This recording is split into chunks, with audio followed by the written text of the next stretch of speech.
പ്രിയപ്പെട്ട സുഹൃത്തുക്കൾക്ക് നമസ്കാരം. കാക്കച്ചിയുടെ ദുഃഖത്തിന് ഒരു കടലാഴമുണ്ട്. എന്നും വേദനിപ്പിക്കാൻ വേണ്ടി മാത്രം ദൈവം ചിലപ്പോൾ സ്ത്രീകളെ സൃഷ്ടിക്കാറുണ്ടല്ലോ. അതിനൊരു ഉദാഹരണമായിരുന്നു കാക്കച്ചി. എന്നും എപ്പോഴും പ്രേമത്തിൽപ്പെട്ടാലും ചതിക്കപ്പെട്ടാലും കല്ലേറ് കൊള്ളുന്നത് പെണ്ണിനാണല്ലോ. നിഷ്കളങ്കമായി പ്രേമിച്ചു പോയതുകൊണ്ടാണോ അതോ അവൾ ചതിക്കപ്പെട്ടതാണോ എന്നിപ്പോൾ നമുക്കറിയില്ല.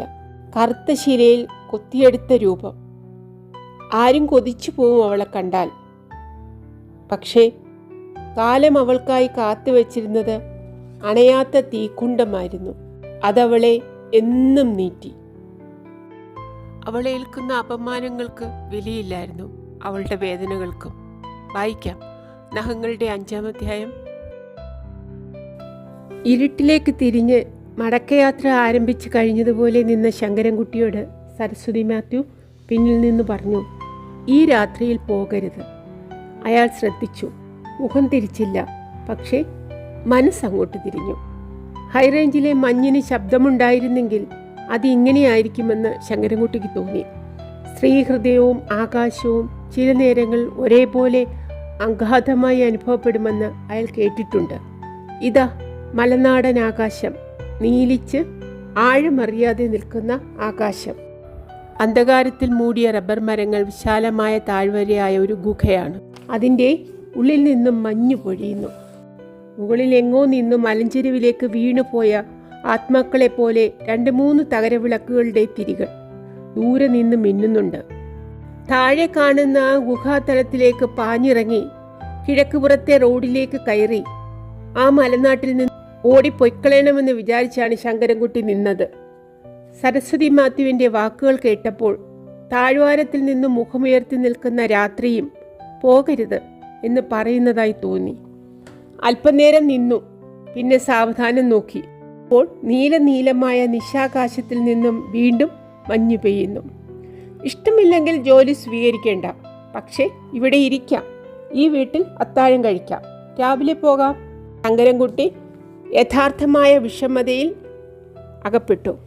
പോകാനാണ് ആഗ്രഹം, നിൽക്കുകയാണ് മര്യാദ.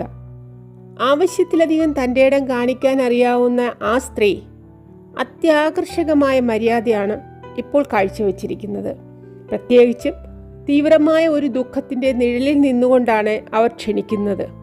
അത് തള്ളിക്കളഞ്ഞ് ഇരുട്ടിൽ തപ്പിത്തടഞ്ഞ് സ്ഥലം വിട്ടാൽ ഈ രാത്രിയിൽ എന്ത് നേടുവാനാണ്?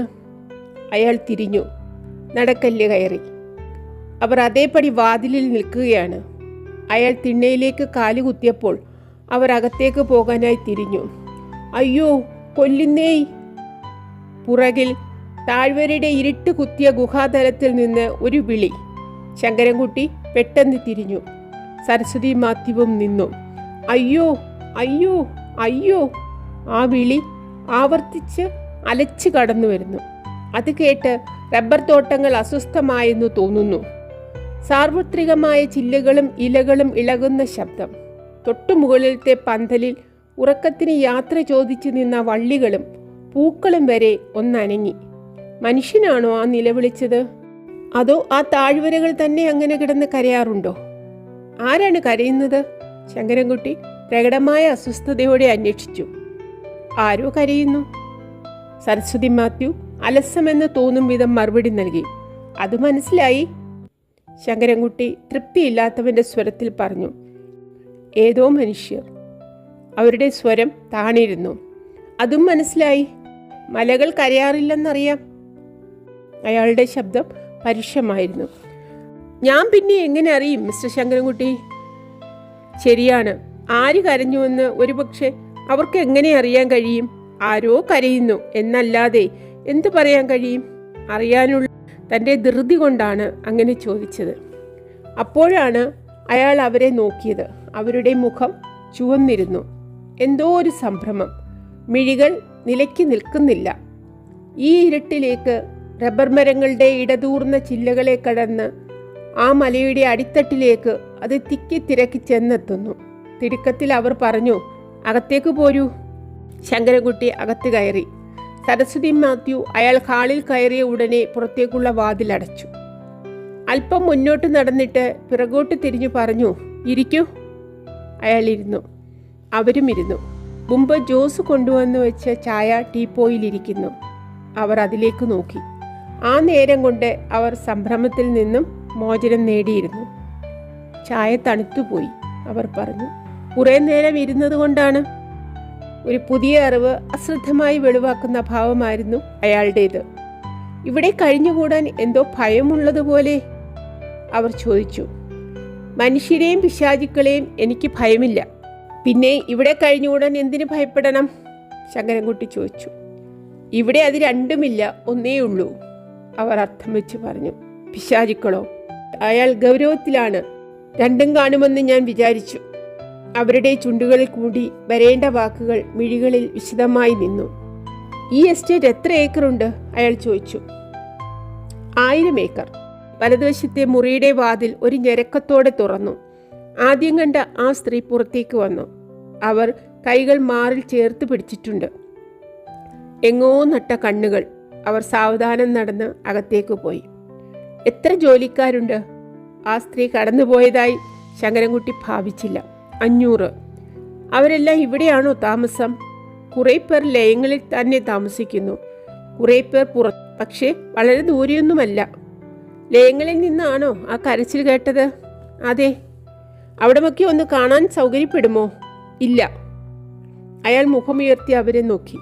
അവരുടെ കണ്ണുകളിലും ചുണ്ടുകളിലും ആ പഴയ തൻ്റെ ഇടം തിരിച്ചു വന്നിട്ടുണ്ട്. എന്താണത്? ശങ്കരൻകുട്ടി ആ മറുപടി തനിക്ക് ഇഷ്ടപ്പെട്ടില്ലെന്ന ബോധ്യപ്പെടുത്താൻ തക്ക വിധത്തിൽ ചോദിച്ചു. നിങ്ങൾ വെളുപ്പാങ്കാലത്ത് തന്നെ സ്ഥലം വിടുന്നതുകൊണ്ട്. എവിടെ നിന്നോ പിടിവിട്ട് താഴെ വീഴുന്ന പോലെ അയാൾക്ക് തോന്നി. തൻ്റെ ഗൗരവം കുത്തിച്ചോർത്തിക്കളഞ്ഞ മറുപടി. സരസ്വതി മാത്യു എഴുന്നേറ്റു. എന്നിട്ട് ചോദിച്ചു, രാത്രിയിൽ എന്താണ് കഴിക്കാറുള്ളത്? ഒന്നും കഴിക്കാറില്ല. അയാൾ ഒട്ടും ആലോചിക്കാതെ പറഞ്ഞു. അത് മനഃപൂർവ്വം പറയുകയാണെന്ന് അവർക്ക് മനസ്സിലായി. ഇവിടെ നിന്ന് ഒരാഹാരവും കഴിക്കുകയില്ലെന്ന് നിർബന്ധമാണ് അല്ലേ? അല്ല. പിന്നെ? രാത്രിയിൽ ഒരിടത്ത് നിന്നും ഒരാഹാരവും കഴിക്കുകയില്ലെന്ന് നിർബന്ധമാണ്. ചായ തന്നത് പകലാണല്ലോ. ശങ്കരൻകുട്ടി മറുപടി പറഞ്ഞില്ല. അവരുടെ വാചാലത അയാളുടെ മനസ്സിൽ അല്പം ലഹരി പകർന്നിരുന്നു.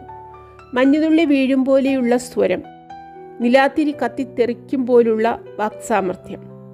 അവർ സാവധാനം അകത്തേക്ക് പോയി.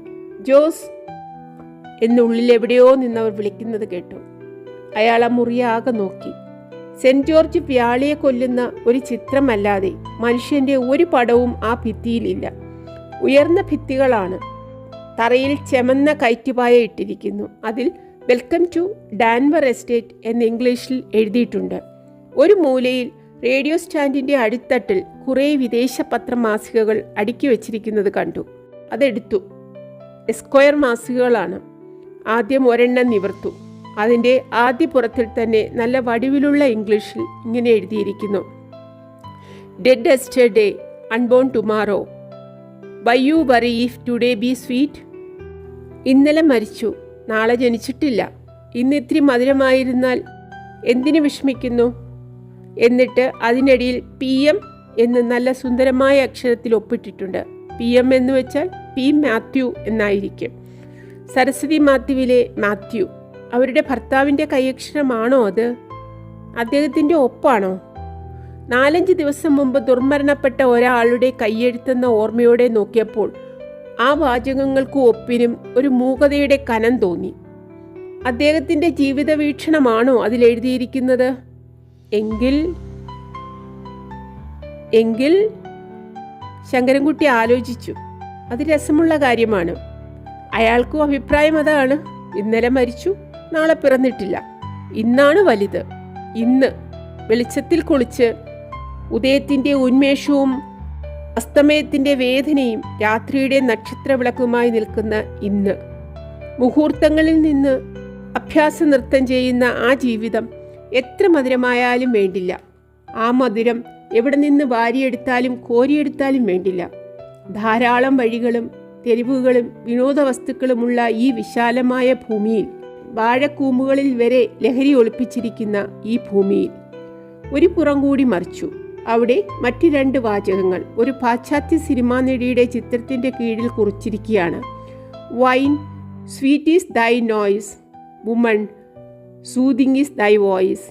മദ്യമേ നിന്റെ മധുരം ശബ്ദം, സ്ത്രീയെ നിന്റെ സ്വരം ആശ്വാസകരം. അവിടെയും ആ കയ്യൊപ്പ് PM. ആ മനുഷ്യൻ്റെ രൂപം മനസ്സിൽ വ്യക്തമായി വരുന്നു. ലഹരി ഒഴുകുന്ന കണ്ണുകളും ദാഹിക്കുന്ന ചുണ്ടുകളുമായി ഇരുന്ന് ആ വരികൾ കുറിക്കുന്ന ഒരു മധ്യവയസ്കനായ മനുഷ്യൻ. ആ വരികൾ വിഭ്രമം നിറഞ്ഞ ചില വിചാരങ്ങൾ മനസ്സിലേക്ക് പ്രവഹിപ്പിക്കുന്നു. മുൻപിൽ ആ സെറ്റിയിൽ സരസ്വതി മാത്യു ഇരിപ്പുണ്ടെന്ന് ശങ്കരൻകുട്ടിക്ക് തോന്നി. റബ്ബർ തോട്ടത്തിലെ ഇരുട്ടിൽ നിന്ന് ഊളിയിട്ട് വന്ന കരച്ചിലും ഡ്രൈവർ പറഞ്ഞ ദുർമരണത്തിൻ്റെ അദൃശ്യഗന്ധവും എല്ലാം മാഞ്ഞു പോവുകയാണ്. ആ സ്ഥാനത്ത് നുരയും പതയും നിറഞ്ഞു പൊന്തുന്നു. കറുത്ത മിഴികളും ചുരുണ്ടു നീണ്ട മുടിയും നിന്ന് നൃത്തം വയ്ക്കുന്നു. നല്ല വിചാരങ്ങൾ വന്ന് നിറയുകയാണ്. അയാൾ മാസിക മടക്കി വെച്ച് സെറ്റിൽ പുറകോട്ട് ചാരിക്കിടന്നു. കണ്ണടച്ചു. മനസ്സ് അലസമായ ശയനസുഖം അന്വേഷിച്ച് സഞ്ചരിക്കുകയാണ്. സരസ്വതി മാത്യു അവരുടെ ഭർത്താവ് കുറിച്ചിട്ട വരികളിൽ കൂടി അവരുടെ സവിശേഷമായ ഒരു മായാ സൗന്ദര്യം കൈക്കൊള്ളുകയാണ്. ലഹരിയുള്ള നിറമുള്ള മാസ്മര സൗന്ദര്യം. മരിച്ച ഇന്നലെയുടെയും പിറക്കാത്ത നാളെയുടെയും നടുക്ക് മധുരമായ ആ പ്രൗഢരൂപം നിൽക്കുന്നു. ഒരു ഗദ്ഗതം കേട്ടാണ് ശങ്കരൻകുട്ടി കണ്ണു തുറന്നത്. അപ്പോൾ ഒരു കുന്നു വസ്ത്രങ്ങൾ മുന്നിൽ കൂട്ടിയിട്ട് അതിൻ്റെ പിന്നിൽ അയാൾക്ക് അഭിമുഖമായി ആ ചിത്തഭ്രമം പിടിച്ച സ്ത്രീ മുട്ടുകുത്തിയിരിക്കുന്നു. അവർ തേങ്ങിക്കരയുന്ന ശബ്ദമാണ് കേട്ടത്. സ്വന്തം കുഞ്ഞിൻ്റെ കുഞ്ഞുടുപ്പുകൾ തിരഞ്ഞെടുക്കുന്നത് പോലെ അവർ ഓരോന്നും പൊക്കിയെടുത്ത് നോക്കി താഴെയിട്ടു. ഒരു സിൽക്ക് ഷർട്ട്, പിന്നെ ഒരു ബനിയൻ, പിന്നെ ഒരു ടൂട്ട് പാൻറ്, ഒരു വില കൂടിയ തുണി കൊണ്ടുള്ള ഷർട്ട്, 2-3 ടൈകൾ, പിന്നെ ഒരു വെളുത്ത പാൻറ്, ഒരു ചെമന്ന ഷർട്ട്. ആ ഷർട്ടിൻ്റെ പോക്കറ്റിൽ നിന്ന് ഒരു സിഗരറ്റ് കേസ് താഴെ വീണു. പിന്നെയും ഷർട്ടുകൾ. ഓരോന്നും എടുത്തു നോക്കുമ്പോൾ അവർ ഏങ്ങലടിക്കുന്നുണ്ട്. ഓരോന്നും അവരുടെ കണ്ണുനീർ വീണ് നനയുന്നു. ശങ്കരൻകുട്ടി ആ വസ്ത്രങ്ങളിലേക്ക് നോക്കി. എല്ലാം ഒരാളുടെ വേഷവിധാനങ്ങൾ തന്നെ. സംശയിക്കേണ്ടി വന്നില്ല, അത് മരിച്ചുപോയ മാത്യുവിൻ്റെ വസ്ത്രങ്ങളാണ്. അവർ ഓർമ്മിച്ചോർമ്മിച്ച് ദുഃഖിക്കുകയാണ്. മഞ്ഞച്ച ഒരു സിൽക്ക് ഷർട്ടെടുത്ത് അവർ നിവർത്തും. വികൃതമായ ഒരു ശബ്ദം പുറപ്പെടുവിച്ചു. ശങ്കരൻകുട്ടി ഒന്ന് പകച്ചു. ആ ഷർട്ടിൻ്റെ ഭാഗത്ത് ചോര പുരണ്ടിരിക്കുന്നു. ചോര, എൻ്റെ മോൻ്റെ ചോര. കുഞ്ഞു നോക്ക്, അവൻ എനിക്ക് തന്നിട്ട് പോയത് ഇതാണ്, ഇത് മാത്രമാണ്. എന്നിട്ട് അവർ ഏങ്ങലടിച്ച് കരഞ്ഞു. വീണ്ടും അയാളുടെ മനസ്സ് അഗാധമായ കുഴികളിലേക്ക് വീണു പോവുകയാണ്. ആ ചോര എങ്ങനെ വന്നു? മാത്യുവിൻ്റെ ചോരയാണോ? എങ്കിൽ ഒന്നും മനസ്സിലാകുന്നില്ല. സരസ്വതി മാത്യു ഒന്ന് ഇപ്പുറത്തേക്ക് വന്നിരുന്നെങ്കിൽ. അവർ വരുന്നില്ല. ആ സ്ത്രീ എഴുന്നേറ്റു. ആ വസ്ത്രങ്ങൾ മുഴുവനും വാരിയെടുത്തുകൊണ്ട്. അപ്പോൾ അവരുടെ കൈത്തണ്ട മുറിഞ്ഞിരിക്കുന്നത് കണ്ടു. അതിൽ നിന്ന് ചോര ഒലിക്കുന്നു. സമാധാനമായി. ആ ഷർട്ടിൽ കണ്ട ചോര അതാണ്. മരിച്ച ഒരാളുടെ ചോര അല്ലെന്നറിയുന്നത് ആശ്വാസമാണ്. അവർ അകത്തേക്ക് നടന്നു മറഞ്ഞു. ആ ഏങ്ങലടി വീടിൻ്റെ ഏതോ മൂലയിൽ ചെന്ന് അവസാനിച്ചു. പുതിയ ഒരു മനുഷ്യൻ നീല നിറവും മങ്ങിയ വെളിച്ചവുമുള്ള മുറിയുടെ പശ്ചാത്തലത്തിൽ രൂപം കൊണ്ട് കഴിഞ്ഞു. ആ വില കൂടിയ സിൽക്ക് ഷർട്ടുകളും പാൻറ്റുകളും, ആ ടൈകൾ, ബനിയനുകൾ, അതിലെല്ലാം കൂടി അന്തസ്സുള്ള പ്രൗഢി പൂണ്ട ഒരു മനുഷ്യൻ മനസ്സിൻ്റെ മുൻപിൽ വന്ന് നിൽക്കുന്നു. മാത്യു. ഒരു സിഗരറ്റിൻ്റെ പുക ആ മുറിയിൽ ഒഴുകി നടക്കുന്നുണ്ടോ? ഉണ്ട്. ശങ്കരൻകുട്ടി അത് ശ്രദ്ധിച്ചു. പുക, നേരിയ ചുരുളുകൾ എവിടെ നിന്നോ അഴിഞ്ഞു നിവർന്നു വരുന്നു. ഇതുവരെ തോന്നാത്ത ഒരു വല്ലായ്മ മനസ്സിനെ ബാധിച്ചു. എവിടെ നിന്നാണ് ഈ സിഗരറ്റ് പുക? സരസ്വതി മാത്യു പുറത്തേക്ക് വന്നു. അവർ നേരെ ഒരു മൂലയിലേക്ക് ചെന്ന് കുനിഞ്ഞ് എന്തോ എടുത്തു കഴിഞ്ഞപ്പോൾ ശങ്കരൻകുട്ടി അത് കണ്ടു. ഒരു ചെറിയ കരണ്ടി, അതിൽ കുന്തിരിക്കമിരുന്ന് പുകയുന്നു. അവരത് കെടുത്തിവെച്ചു. അതെൻ്റെ നാത്തൂനാണ്. സെറ്റിയിലിരിക്കുന്നതിനിടയ്ക്ക് സരസ്വതി മാത്യു പറഞ്ഞു. എനിക്ക് തോന്നി, അയാൾ വ്യക്തമാക്കി. പേടി തോന്നി ഇല്ലേ? ഇല്ല, വിഷമം തോന്നി. 4-5 ദിവസമായിട്ട് ചേട്ടത്തി ഇങ്ങനെയാണ്. അവരുടെ പേര് അന്നാമ്മ. അവരുടെ കൈത്തണ്ട മുറിഞ്ഞിരിക്കുന്നു. കുപ്പി കൊണ്ടതാണ്. കുപ്പിയോ? അതെ, കുപ്പികൾ കണ്ടാലുടനെ ചേട്ടത്തി എറിഞ്ഞു പൊട്ടിക്കും. 4-5 ദിവസമായിട്ട് അങ്ങനെയാണ്. മനസ്സിലായില്ല? ഭയപ്പെടുകയില്ലെന്ന് ഉറപ്പു തരാമെങ്കിൽ ഞാനത് കാണിച്ചു തരാം. അവരുടെ കണ്ണുകൾ നിശ്ചലമായി. കുപ്പി എറിഞ്ഞു പൊട്ടിക്കുന്നതോ? അവർ സംശയം പ്രകടിപ്പിച്ചു. അല്ല. പിന്നെ? ഭയമില്ലല്ലോ? ഇല്ല. വരൂ. സരസ്വതി മാത്യു എഴുന്നേറ്റു. വീണ്ടും വിളിച്ചു, വരൂ. അവർ അകത്തേക്ക് നടന്നു. അയാൾ അവരെ അനുഗമിച്ചു. ഹാളിന് പിന്നിലേക്ക് കടന്നു. ഇരുവശത്തേക്കും ഇടത്തോട്ടുള്ള ഇടനാഴികയിൽ കൂടി അവർ നടന്നു. അയാളും ഒടുവിൽ ഒരു മുറിയുടെ വാതിൽക്കലെത്തി. പുറത്തെ ഒരു സ്വിച്ച് ഇട്ട് അവർ വാതിൽ തുറന്നു. അത് അകത്താണ് വിളക്ക് കത്തിയത്. നോക്കൂ, അവർ പറഞ്ഞു. ശങ്കരൻകുട്ടി നോക്കി. അയാൾ അത്ഭുതപ്പെട്ട് നിന്നുപോയി. ഭയപ്പെടരുത്, ആ സ്ത്രീ ഓർമ്മിപ്പിച്ചു. ഇല്ല, അയാൾ സമ്മതിച്ചു. ആ മുറിയുടെ 2 മൂലകളിലായി എണ്ണാൻ വയ്യാത്ത വിധം കുപ്പികൾ കൂട്ടിയിട്ടിരിക്കുന്നു. എല്ലാം വിദേശ മദ്യങ്ങളുടെ ലേവലൊട്ടിച്ച കുപ്പികളാണ്. ബിസ്കി, ജിൻ, ബിയർ, ബ്രാൻഡി, ഷാംപെയിൻ. ആത്മാവ് നഷ്ടപ്പെട്ട പഞ്ചരങ്ങളെപ്പോലെ അവ മിണ്ടാതെ കിടന്ന് അയാളെ ഉറ്റുനോക്കുന്നു. ചിലത് അപരാധബോധം കൊണ്ടെന്ന കണക്ക് തലകൾ കീഴോട്ട് തിരികെയും മുഖം മറച്ചു പിടിച്ചും ഒളിച്ചും കിടക്കുന്നു. ശങ്കരൻകുട്ടി നിശ്ചലനായി നിന്നു. ഒരു വലിയ കഥ ഒരക്ഷരം പറയാതെ ആ സ്ത്രീ കാണിച്ചു തരികയായിരുന്നു.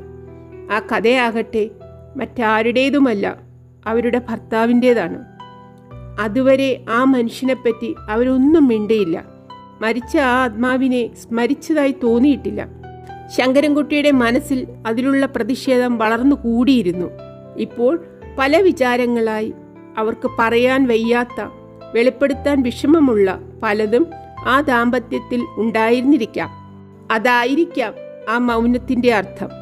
എന്നിട്ടും പരിചയിച്ച് ഏതാനും മണിക്കൂറുകൾ മാത്രം കഴിഞ്ഞതിൻ്റെ മുൻപിൽ ആ ജീവിതകഥയുടെ അതിഗൗരവം പൂണ്ട ഒരു കവാടം തുറന്നിട്ട് തന്നിരിക്കുകയാണ്. അവർ സാധാരണ സ്ത്രീയല്ല. സാധാരണ കാര്യങ്ങൾ പോലും അസാധാരണമായി പറയുകയും പ്രവർത്തിക്കുകയും ചെയ്യുന്ന സ്ത്രീയാണ്.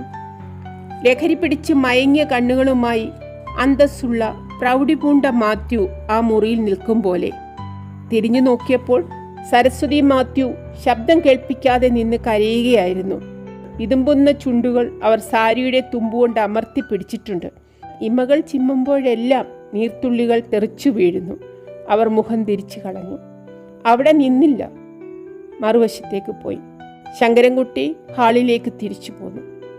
അപ്പോൾ പുറത്ത് തിണ്ണയിലൊരു വിളി, കൊച്ചമ്മ, കൊച്ചമ്മ. ആരാണത്? പെൺശബ്ദമാണ്. അയാൾ പുറത്തെ വാതിൽക്കിലേക്ക് ചെന്ന് അല്പനേരം നിന്നു. വീണ്ടും വിളി, കൊച്ചമ്മ, കൊച്ചമ്മ. പരിഭ്രമിച്ച വിളിയാണ്. അയാൾ കതകിൻ്റെ തഴുതെടുത്ത് തുറന്നു. വൈകുന്നേരം സരസ്വതി മാത്യുവിൻ്റെ അടികൊണ്ട് ആ പെണ്ണാണത്. കൊച്ചമ്മ ഉറങ്ങിയോ? അവൾ ഒന്ന് ശങ്കിച്ച് നിന്നിട്ട് ചോദിച്ചു. ആ പെണ്ണ് കടുത്ത സംഭ്രമത്തിലാണ്. അയ്യോ! അങ്ങ് ദൂരെ നിന്നും വീണ്ടും ഒരു സ്ത്രീയുടെ കരച്ചിൽ. കുറേ മുൻപ് നിലവിളി കേട്ട സ്ഥലത്തു നിന്ന് തന്നെ. അത് ആ പെണ്ണിൻ്റെ സിരകളിൽ പാഞ്ഞു കയറിയതുപോലുണ്ട്. അവൾ ഇരുട്ടിലേക്ക് തിരിഞ്ഞു നോക്കി.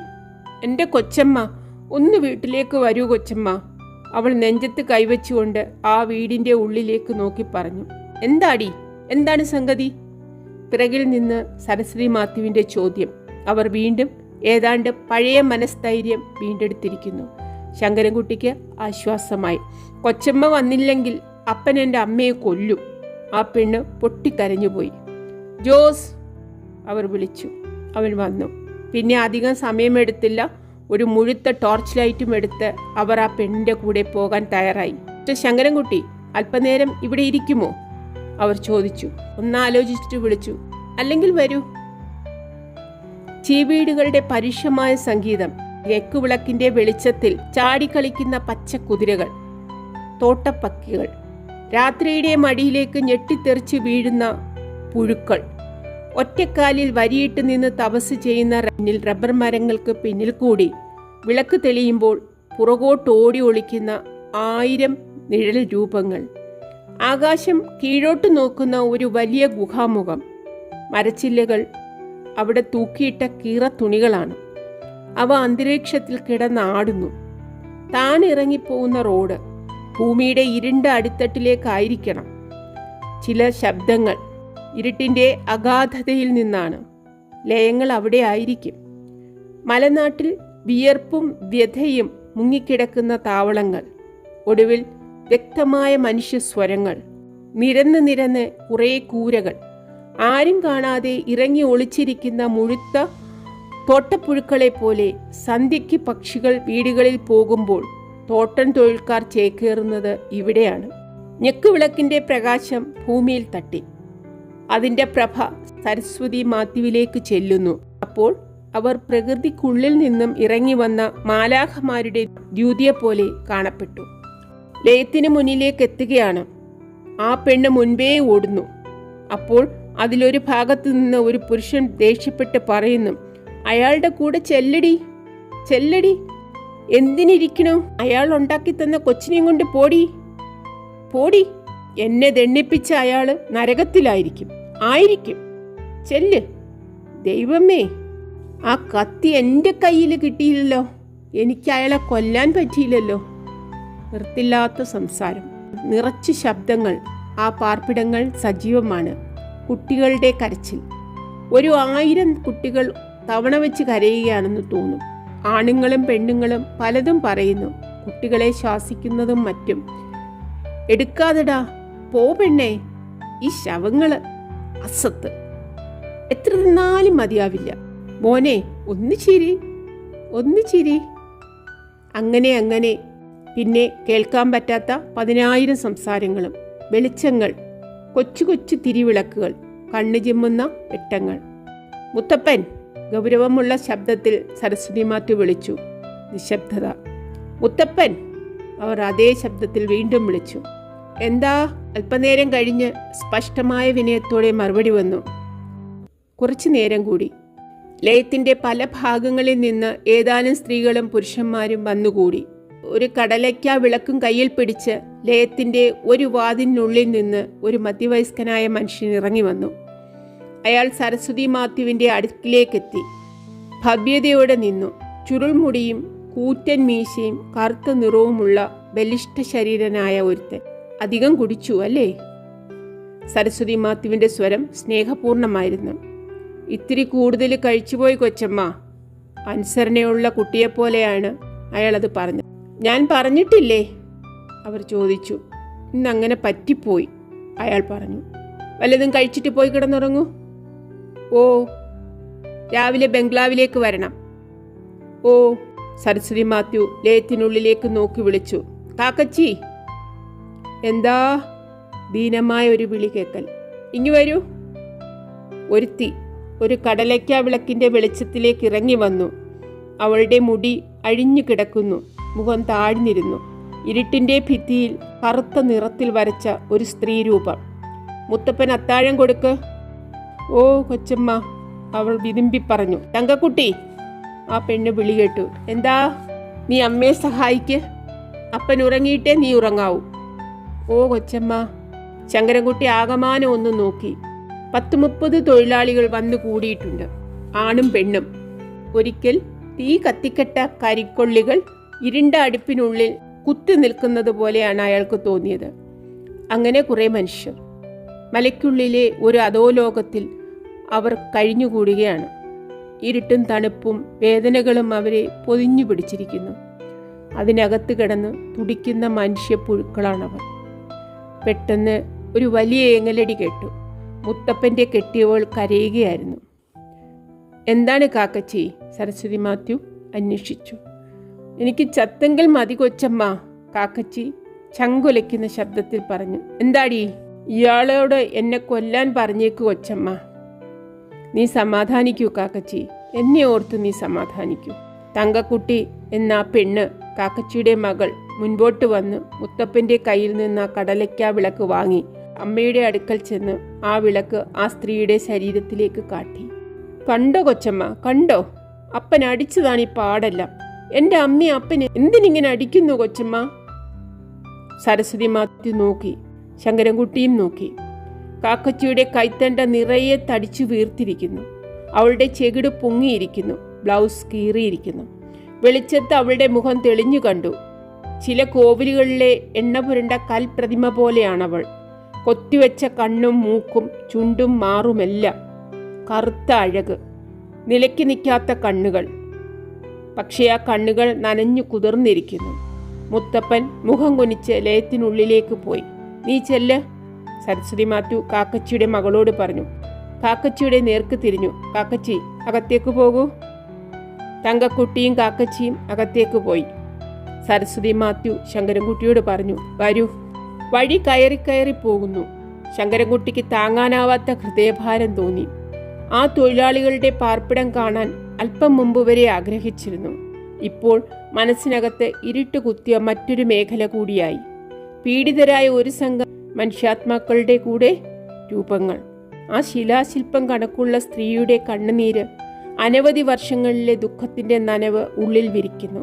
ഹൈറേഞ്ചിലെ ഈ മലവാരങ്ങളിൽ നിറച്ച് റബ്ബർ മരങ്ങളും കണ്ണുനീരുമാണ്. തിരിച്ച് ബംഗ്ലാവിൽ വന്ന് ഹാളിനകത്ത് സെറ്റിയിൽ ഇരുന്ന് കഴിഞ്ഞപ്പോൾ സരസ്വതി മാത്യു ചോദിച്ചു, ലയങ്ങൾ കണ്ടല്ലോ? കണ്ടു. ശങ്കരൻകുട്ടി ശ്രമിച്ചിട്ട് മുഖത്തെ വിഷാദം മറയ്ക്കാൻ കഴിഞ്ഞില്ല. എന്തു തോന്നി? ഒന്നും തോന്നിയില്ല. ഇന്ന് തന്നെ കാണാൻ കഴിയുമെന്ന് വിചാരിച്ചില്ല അല്ലേ? വിചാരിച്ചു. എങ്ങനെ? നിങ്ങളെല്ലാം ഉറങ്ങിക്കഴിഞ്ഞ് അവിടമൊക്കെ നടന്ന് കാണണമെന്ന് ഞാൻ വിചാരിച്ചു. ഇരുട്ടത്തോ? അല്ല, പിന്നെ നിലാവത്ത്. സരസ്വതി മാത്യു ആലോചനയിൽ മുഴുകി. ശരിയാണ്, 10 മണിയോടെ നിലാവുദിക്കും. പൗർണമി കഴിഞ്ഞിട്ട് 4-ാം ദിവസമാണ്. ആ ലയങ്ങളെപ്പറ്റി പലതും ചോദിക്കണമെന്ന് അയാൾക്ക് തോന്നി.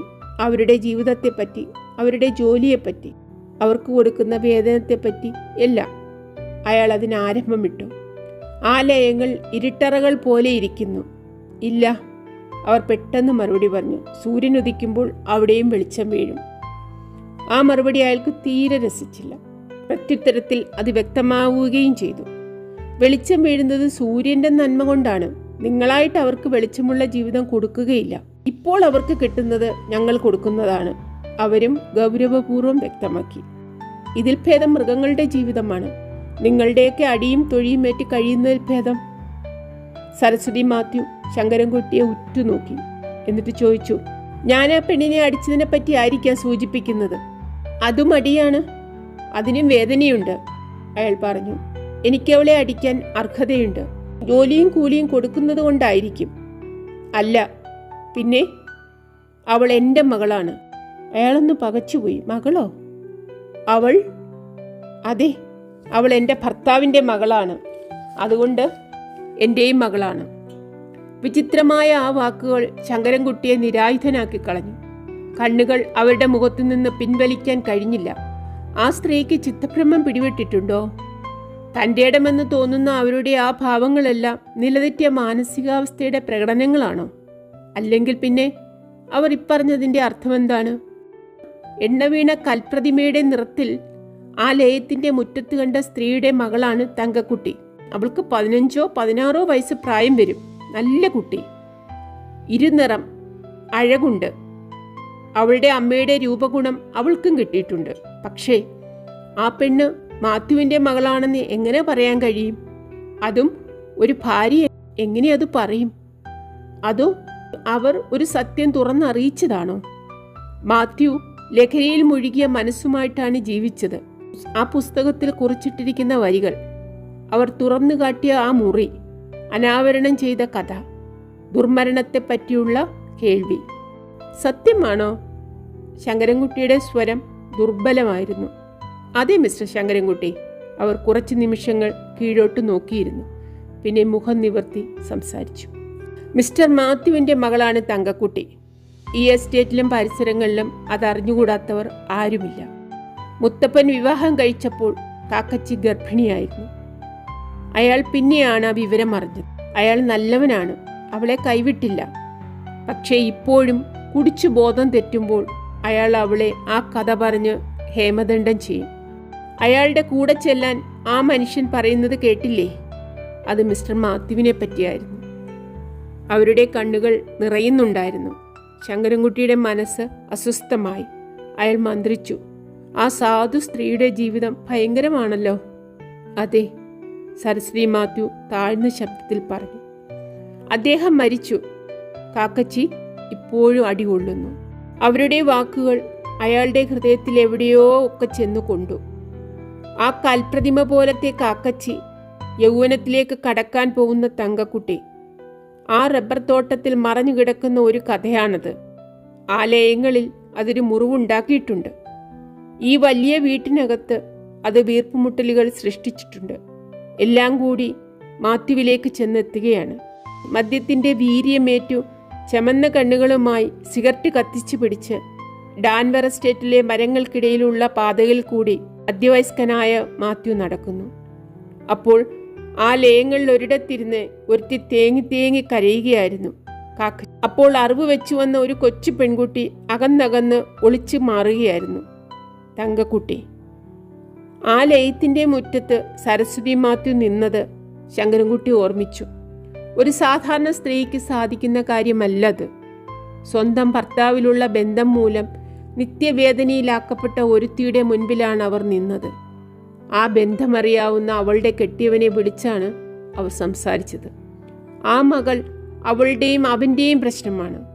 എന്നിട്ട് ആ മകളെയാണ് അയാളെ ഉറങ്ങും വരെ കാത്തുകൊള്ളാൻ അവർ ഭാരമേൽപ്പിച്ചത്. അവരതനുസരിച്ചു. പ്രത്യേകിച്ചും ആ കെട്ടിയവൻ. സരസ്വതി മാത്യു വലിയ സ്ത്രീയാണ്. ശങ്കരൻകുട്ടി അവരെ നോക്കി. അസാധാരണയായ സ്ത്രീ. അവരുടെ കണ്ണുകളിലെ നീലക്കറുപ്പ് നോക്കത്താത്ത ഒരു ഹൃദയത്തിൻ്റെ ആഴമുള്ള കയങ്ങൾ പ്രതിഫലിപ്പിച്ചു നിൽക്കുന്നുവെന്ന് അയാൾക്ക് തോന്നി. മിസ്സസ് മാത്യു, നിങ്ങൾ എങ്ങനെ അയാളോട് സംസാരിക്കുന്നു?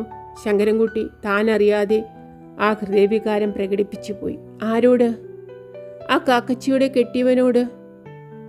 അവർ വരണ്ടുപോയ ചുണ്ട് ഒന്ന് നനച്ചിട്ട് പറഞ്ഞു, വിഷമമുണ്ട്, എന്നാലും അതെൻ്റെ കടമയാണ്. അയാൾ തങ്കക്കുട്ടിയെപ്പറ്റി എന്തെങ്കിലും നേരിട്ട് പറഞ്ഞിട്ടുണ്ടോ? ഉണ്ട്, ഒരിക്കൽ പറഞ്ഞു. അവൾ അയാളുടെ അപമാനമാണെന്ന്. സത്യമല്ലേ? അതെ. എങ്ങനെ സമാധാനിപ്പിച്ചു? തങ്കക്കുട്ടിയെ ഞാൻ വളർത്തിക്കൊള്ളാമെന്ന് പറഞ്ഞു. എന്നിട്ട് അയാൾ സമ്മതിച്ചില്ല. ചോദിക്കണമെന്ന് ആഗ്രഹിക്കാത്ത ഒരു കാര്യം ശങ്കരൻകുട്ടി ചോദിച്ചു പോയി. മിസ്റ്റർ മാത്യുവിനോട് ഇതേപ്പറ്റി സംസാരിച്ചിട്ടുണ്ടോ?